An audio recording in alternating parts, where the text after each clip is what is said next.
സ്വന്തം പേര് തെറ്റുകൂടാതെ മലയാളത്തിൽ എഴുതാൻ നമ്മൾ മലയാളിക്ക് കഴിഞ്ഞില്ലെങ്കിൽ പിന്നെ ആരെഴുതും? നിങ്ങൾ പറയൂ.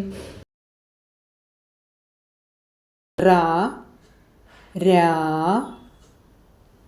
ത ന പ വ മ ല. റായും രായും നമ്മൾ എഴുതാൻ പഠിച്ചു.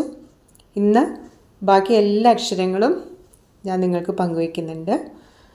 അത് ഓരോന്നും എങ്ങനെയാണ് എഴുതേണ്ടതെന്ന് കാണിക്കാം. ഉച്ചരിക്കാനും പഠിക്കുക, എഴുതുന്നതിനൊപ്പം പറഞ്ഞെഴുതുക. ത ത ത. അടുത്തത് ന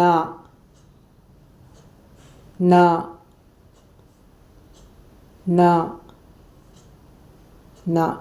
എഴുതാൻ പഠിച്ചല്ലോ, പറഞ്ഞെഴുതുക. അടുത്തതായി പ പ പ പ.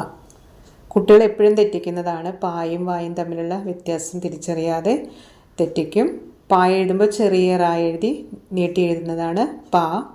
വ വലിയ റാ എഴുതി അല്പം നീട്ടി എഴുതുന്നതാണ് വ വ